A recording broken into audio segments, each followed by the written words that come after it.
Yang pertama, satu tersangka DPO waktu kasus Ilham Bintang, ya, inisialnya P. Mana P, angkat tangan?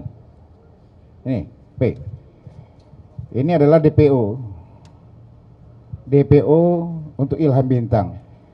Dia sama-sama orang dari Sumsel, ya. Perannya adalah, ya, perannya setelah mendapat SLIK dari OJK yang pernah ditahan juga, saya salah satu anggota pegawai bank pada saat itu, ahli IT pegawai bank. Setelah mendapatkan SLIK kemudian menyerahkan kepada dari dia melalui satu aplikasi untuk bisa menyocokkan nomor kartu kredit, ya, digabungkan dengan SLIK OJK yang ada, kemudian diserahkan kepada tersangka utama Desar, inisial D pada saat itu, yang kemudian dari D memberitakan semua anggotanya di bawah mafia itu, mereka semua ada sekitar 12 orang, itu dengan peran masing-masing. Pertama, dia ada yang telepon ke nomornya Pak Ilham Bintang, mati, kemudian ada yang membuat, pada saat itu masih ingat ya, membuat kartu di provider, juga ada yang berperan untuk jadi figur untuk KTP-nya segala. Nah, ini adalah P DPO-nya. Dia yang mengatur bagaimana caranya mendapatkan, meng-cross check melalui satu aplikasi yang dia tahu, ya, dari SLIK OJK yang ada. Ya, ini satu. Kemudian yang kedua, modus pembobolan virtual account BCA. Ya, virtual account BCA. Modus operandinya mereka menggunakan acak random. Ya, random dengan waktu yang tertentu dia mainkan. Ya. Pelakunya ini mereka semua.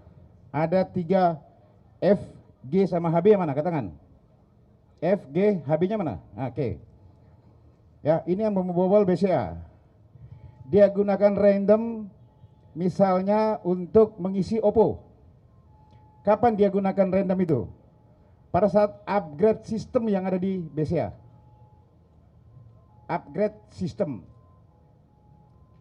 Di upgrade sistem pada saat BCA melakukan update sistem, dia secara random masuk mengisi OPPO-nya. Misalnya dia isi OPPO 500.000, rekeningnya ini tidak hilang, yang hilang malah uang dari bank. Dia mau beli pulsa, top up terus dia, top up pulsa.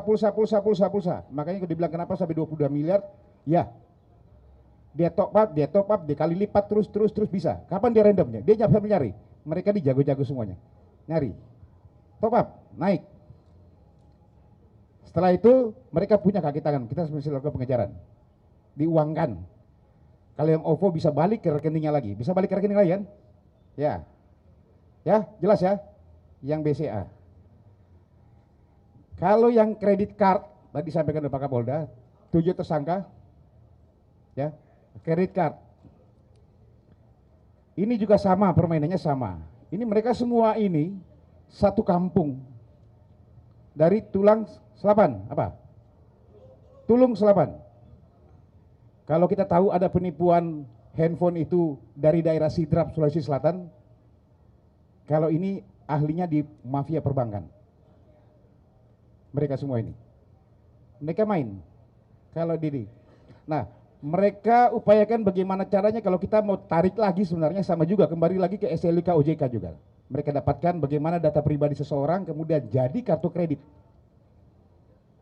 Tetapi contoh sudah jadi keluar, dia mau belanja barang, saya mau beli barang ini, gelas ini saya mau beli. Tetapi kan harus ada password. Passwordnya masuknya ke pemilik yang asli di nomor handphonenya. Nah, kemudian yang bersangkutan mengaku sebagai orang bank. Nomor handphone dia telepon ke pemilik asli, kan dia sudah dapat datanya dari SLIK OJK. Dia telepon ke sana kan biasanya keluar nomor telepon ya. Dia bisa robah jadi bank itu. Misalnya dia mau telepon ke kartu kredit BCA atau kartu kredit apa? Standard Charter. Dia robah di situ jadi Standard Charter. Masuklah ke korban. Mengaku saya dari pegawai bank. Apakah Bapak atau Ibu hari ini ada transaksi belanja online? Oh tidak, saya nggak transaksi. Kalau tidak transaksi, gini Bu, begini Pak, saya akan batalkan di sini karena di sini ada. Saya dari pegawai bank ini.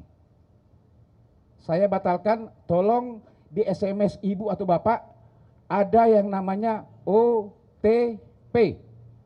Ada kode di situ. Kasih ke saya batalkan. Padahal itulah kuncinya. Nah ini sebagai pembelajaran juga. OTP itu diserahkan karena ibu ini nggak merasa curiga kan? Dia lihat di situ tulisannya BCA atau Standard Charter misalnya dari pegawai bank. Dilihat di SMS-nya keluar kode OTP. Dia kasih ke pegawai itu. Dari pegawai tersebutlah kemudian bisa dia kuras habis. Ya, dia belanjakan. Nah itu modus operandinya. Ya, jelas teman-teman ya. Oke, terima kasih.